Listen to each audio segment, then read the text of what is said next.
अस्सलाम वालेकुम। डॉक्टर साजिदा शाहनवाज मेरे साथ बैठी हैं अफशां बूरेवाला से। इम्पॉर्टेंट बात है, इसलिए रश के दौरान ही मैंने ये क्लिप बनाया क्योंकि ये मेरे पास अभी भी बैठी हुई रोती जा रही हैं। इन खातून की स्टोरी ये है कि इनके मियाँ के ज़ीरो स्पर्म थे, हमने स्टेम सेल किया, अब जाके उसके स्पर्म कुछ आए। उन स्पर्म से हमने आईवीएफ किया, पहला आईवीएफ नाकाम हो गया, दूसरी दफ़ा नाकाम हो गया। अब इस खातून को वो बंदा जिसके सोचें कितनी उनकी कितनी काउंट है, ओनली 0.2 मिलियन काउंट है, और वो कह रहा है कि मैं तो बिल्कुल ठीक हूँ। अब ठीक है, तो मैं तो दूसरी बीवी ले आऊँगा और मैं हर सूरत जो अब शादी करना चाह रहा हूँ क्योंकि तुम्हें 2 दफ़ा एम्ब्रियो रख दिए तो अब तुम्हारा बच्चा तो हो ही नहीं सकता। ऐसी बात है ना? जी ऐसे। ठीक है, मुझे ये बताओ तो तुम क्या कितना पढ़ी लिखी हो? मैंने मैट्रिक किया है, वैसे भी अरबी फाजिल का कोर्स मैंने मुकम्मल किया। अच्छा, वैसे मैं आई एम सॉरी, मैं मेरी बात का माइंड ना करना, मैं तो लानत भेजती हूँ ऐसी तालीम याफ्ता होने पे कि तुम अपने हस्बैंड से इतनी बात भी नहीं कर सकती कि तुम्हारी सारी जवानी का पीरियड तुम्हारा अब तक बच्चा नहीं हुआ। बुरे वाला में रहने वाले हो जी, ठीक है, दिमागों में तो बुरा नहीं है ना? जी हाँ, उसको तुम इतनी बात भी बताने से डर रही हो कि वो तुम्हें तलाक दे देगा। तो तुमने अगर उससे टाइम पे ही तलाक ले ली होती तो तुम अब 10 बच्चों में खेल रही होती, क्योंकि तुम्हारे अंदर तो प्रॉब्लम नहीं थी। जी। जिस बंदे के साथ तुमने इतनी कुर्बानियां दी वो बंदा आज उसके 0.2 मिलियन काउंट आई और उससे हमने आईवीएफ किया। चूंकि इसकी एज अपनी भी ज्यादा हो चुकी है, इस वक्त तुम्हारी कितनी एज है? 37। हमारे पेशेंट को पता भी नहीं होता, जो हमारी ओवेरियन एज है वो तकरीबन इनकी 40s में आ रही है। एनी हाउ, क्योंकि औरत के ऊपर इतना स्ट्रेस, इतना जुल्म होता है कि वो परेशानियां ले लेके उसकी अंडेदानियों की एज जो है वो ज़्यादा बढ़ जाती है। तो मेरा तमाम ख़वातीन से ये सवाल है कि आप लोगों ने, मेरे पास हज़ारा पेशेंट आते हैं, जब उनके मियाँ के इतने से स्पर्म आ जाते हैं, आईवीएफ होता है, एक आईवीएफ में जब एम्ब्रियो इम्प्लांट नहीं होता तो वो कहती हैं डॉक्टर साहब, हाय डॉक्टर साहब, कुछ हमारे में मसला तो नहीं है, हाय बताएं ना। मियाँ का तो, मेरी सास भी कहती है कि अब तुम्हें क्यों नहीं एम्ब्रियो ठहर रहा? भाई, एम्ब्रियो कोई उपला नहीं है, मैंने ऐसे लगाना है पलथी और वो दीवार के ऊपर उपला थाप देना है, वो भी गिर जाया करता है।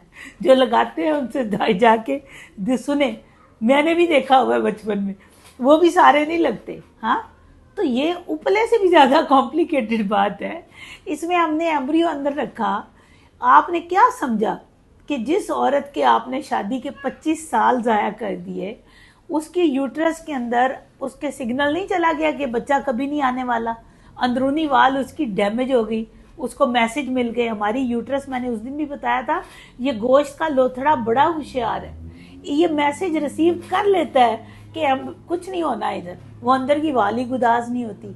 तो यही वजह है कि ऐसे लोगों को हम एम्ब्रियो रखते हैं, वो हल्का सा सिग्नल देता है लेकिन उनकी वॉल अंदर की बनी नहीं होती। साल तो ज़ीरो स्पर्म वालों ने अपनी बेगम को हर महीने ये मैसेज दिया कि कोई फ़ायदा नहीं है। ये स्पर्म जो है ना, ये नुतफ़े, ये बड़े होशियार होते हैं। नेचर का कानून है, नेचर के कानून के मुताबिक वहाँ पे बंजर ज़मीन डिक्लेयर हो चुकी होती है कि तुम्हें कोई ज़रूरत नहीं घर सजाने की, तुम्हें कोई ज़रूरत नहीं झंडियाँ लगाने की, कोई ज़रूरत नहीं अंदर गुदाज करने की, यहाँ कोई नहीं आने वाला। जब साल तक ये पैगाम है तो अब आप कहते हैं कि अब हमारा एम्ब्रियो डॉक्टर साजिदा शाहनवाज ने बनाया है और वो पहली दफ़ा में इम्प्लांट हो जाए। How is that possible? और जब 1-2 दफ़ा में नहीं होता तो आप बीवियों को कहते हैं कि अब मैं दूसरी बीवी ले आऊँगा। पहले तो आप सुन लें कि दूसरी बीवी लाने से भी आपका एम्ब्रियो इतनी आसानी से इम्प्लांट नहीं होना। जिसका जो एम्ब्रियो जहाँ से बना है वो उसी की बीवी में ही इम्प्लांट होगा। आपके इतने स्पर्म नहीं है कि हम बार बार उपले थापें, एक दफ़ा में बाज़ दफ़ा इस्तेमाल हो जाते हैं। समझ आई है? तो मियाँ को क्या पैगाम देना है कि एम्ब्रियो तुम्हारे जरसूमे से बना हुआ है और वो तुम्हारे अंदर ही रखा जाएगा। मेरे पास किसी प्राइम मिनिस्टर का डंडे से भी खिताब आ जाए तो वो, मैं तुम्हारा एम्ब्रियो किसी और में रखने वाली नहीं हूँ।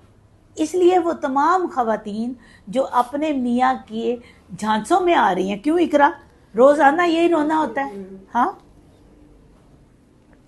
بولو نا، ہوتا ہے یا نہیں؟ روزانہ آتی ہیں خواتین، وہ کہتی ہیں جی میاں ہمیں یہ دھمکی دے رہے ہیں، مجھے سمجھ نہیں آتی آپ لوگ طلاق ہو جائے گی تو کیا ہو جائے گا؟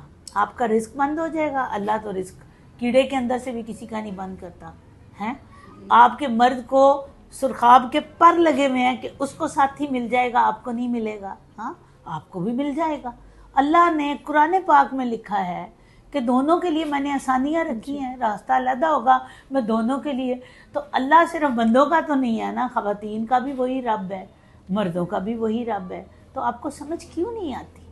ٹھیک ہے، تو اتنی کون سی قیامت آ گئی کہ آپ نے زندگیوں کے 20-35 سال ان مردوں کو دے دیے جن کے زیرو سپرم تھے، اور آج ان کے سٹیم سیل کے بعد سپرم آئے تو وہ آپ کو کہتے ہیں کہ بچہ پلیٹ میں رکھ کے لاؤ؟ ایسا ممکن نہیں ہے۔ اور ٹوٹے پھوٹے سپرم ہوتے ہیں، اس میں کوئی کسی کے سپرم کو ہم لے کے کوئی ڈرامہ نہیں کر رہے کہ آپ کو پہلی دفعہ ہو جائے، ہاں پہلی دفعہ کئیوں کا ہو بھی جاتا ہے، لیکن اٹ ٹیک ٹائم۔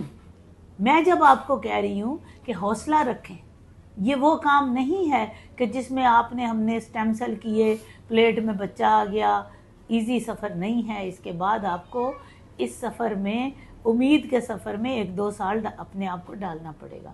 خوش رہیے، فی امان اللہ۔